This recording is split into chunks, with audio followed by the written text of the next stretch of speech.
तर hi friend, नमस्कार. तर चला, माझ्या नवीन एका रेसिपीमध्ये तुमचे खूप सारे स्वागत आहे. तर चला, माझ्या यूट्यूब फॅमिलीला मी आज काहीतरी थंडीचं पौष्टिक खायला देणार आहे. आज आहे संडे स्पेशल. तर चला, मुलांसाठी आज मुलंही घरी आहे. तर चला, मुलांसाठी ना आपण मेथी आणि थोडी कोथिंबीर टाकून ताजं छानसं पराठा बनवूया. तर चला, हे मी लाल कोराची मेथीची भाजी आलेली होती. मस्त अशी बघा, लाल कोर आहे त्याचे, बघू शकता तुम्ही. तर लाल कोराची भाजी आहे, कवळीलच एकदम छान भाजी आलेली होती. आणि थंडी म्हटल्यावर मुलांना, छोट्या मोठ्यांना सर्वांनाच भूक लागून जाते, मुलांनाही लागती. तर चला, चटपटीत असं काहीतरी बनवूया नवीन, आणि पौष्टिकही आहे आणि आवडीने खातील असंही आहे. तर चला, पटकन मी ही भाजी थोडीशी निसून घेतलेली आहे. आता हिला स्वच्छ धुवून घेऊ. कोथिंबीर आणि भाजी दोन्ही एका सारख्या प्रमाणामध्ये घेतलं होतं मी. तर बघा, हे मी स्वच्छ धुवून घेते. आणि कसं हलक्या हातानं ना याला एकदम हलक्या हातानं असं चोळायचं, म्हणजे त्याची जी माती लागलेली असते शेंड्याला वगैरे किंवा अशी मधी पानांना वगैरे, तर ती पूर्ण व्यवस्थित धुतल्या जाते.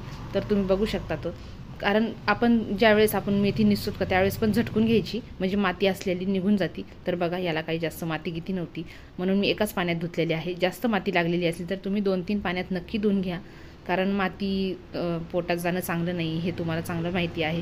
तर चला, मी इथं एक सुका कपडा घेतलेला होता आणि ना त्याला असं छानसं पिळून घेतलं होतं हलक्या हाताने. नंतर मी कपड्यावर टाकलं त्याला आणि ना असं मस्त त्याला झटकून घेतलं हाताने. नंतर कपडा टाकून त्याला पुसून घेतलं थोडंसं. हे बघा, छानपैकी याच्यातलं पाणी सगळं गेलेलं आहे. तरी पण थोडं तिडकं पाणी आहे, तर आपण ताटात त्याला सुकवायसाठी काढून घेतलेलं आहे. तर चला, हे बघा, पाणी ताटात 5 मिनटं मी ठेवलेलं होतं, तर पाणी पूर्ण सुकून गेलेलं होतं. तर आता आपण याला ना पूर्ण दोन्हीलाही बारीक छानपैकी कट करून घेणार आहे. तुम्ही बघू शकता. तर मस्तपैकी मी किचन वाट्यावरती कट करून घेत आहे, कारण किचन वाटा मी स्वच्छ घासून पुसून घेतलेला होता. तर बघू शकता तुम्ही, मस्तपैकी ही कवळी लस भाजी आहे. आणि थंडीचे दिवस म्हटल्यावर ही भाजी खूप छान असते, आणि मेथीची भाजी खाल्लेली खूप चांगली असते. मुलांनाही तुम्ही नक्की खायला द्या पालेभाज्या, कारण थंडीचे दिवस आहेत, तर मुलांनाही भूक लागती, आवडीनं खातात. मोबाईल बघताना म्हणा किंवा टी व्ही बघताना म्हणा, तर नक्की मुलं खातात. आणि मोबाईल टी व्ही कमी प्रमाणामध्ये मुलांना बघू द्यायचे असते आपण, कारण की कसं असतं, थोड्या वेळ जेवणासाठी किंवा थोडा वेळ बोर झाल्याच्या नंतर ठीक आहे. तर चला, मस्त कट करून आपली झालेली आहे. मस्तपैकी मी इथं एक बाऊन घेतलेला आहे. चला, तर याच्यामध्ये मी अगोदर एकच मी बाऊन घेतला होता. तर बघू शकता तुम्ही, मी 1 वाटी असं चांगलं पीठ घेतलेलं आहे हरभऱ्याच्या डाळीचं. नंतर मी 1 वाटी गव्हाचं पीठ घेतलेलं आहे.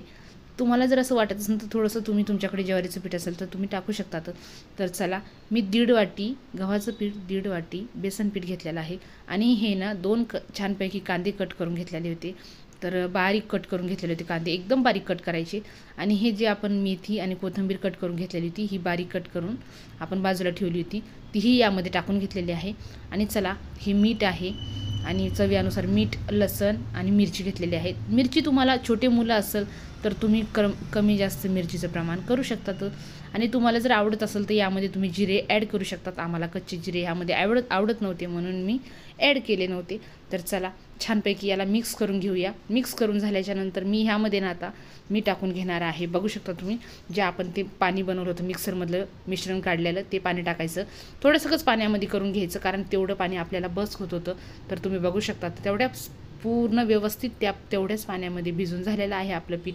तर बघा, एवढं मस्त आपलं पीठ भिजत आहे, तुम्ही बघू शकतात. आणि हे हाताला वगैरे लागलेलं सगळं व्यवस्थित काढून घ्यायचं. तर तुम्ही बघू शकतात, असं मस्त मी, आणि थोडंसं तेल लावून घ्यायचं, कारण चिटकतही नाही पीठ, आणि मस्तपैकी उंडा फुलतो तो. तर बघा, आता हे ना 5 मिनटासाठी मी उंडा एका साईडला ठेवून दिलेला आहे.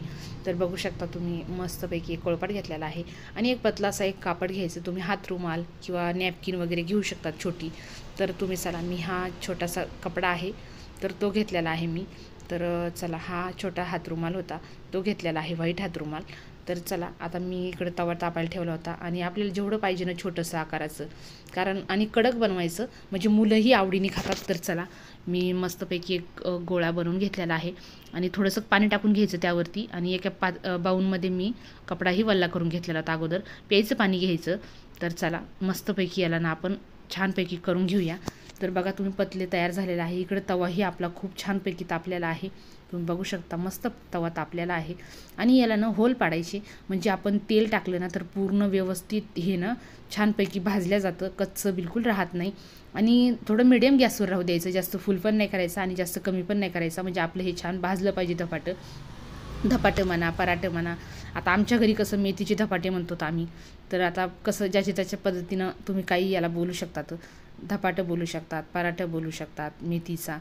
तर चला याला आता मस्तपैकी मी मध्येही तेल टाकून घ्यायचं थोडं थोडं. हे छोटे छोटे होल बनवलेले आहे ना आपण, त्या होलमध्ये ना मस्तपैकी असं तेल टाकून घ्यायचं. साईडनंही पूर्ण व्यवस्थित तेल टाकून घ्यायचं, म्हणजे हे ना पूर्णपैकी छान ना कडक होऊन जातं. तर बघू शकता तुम्ही. आणि गॅसनं म्हणजे मिडियम ठेवलेला आहे मी, कमी नाही जास्तही नाही. तर चला असं मस्त हे होत आहे आणि खरगोज होतात, खूप छान होतात. तर तुम्ही नक्की मुलांना असे करून खाऊ घाला, कारण मुलांनाही आवडतं. तर सांगा माझी रेसिपी तुम्हाला कशी आवडली, तुम्ही नक्कीच करून बघा हे. तर चला माझी रेसिपी आवडली असेल तर माझ्या चॅनलला लाईक करा, सबस्क्राईब करा. तर चला नवीन काहीतरी घेऊन येऊया. तोपर्यंत बाय बाय.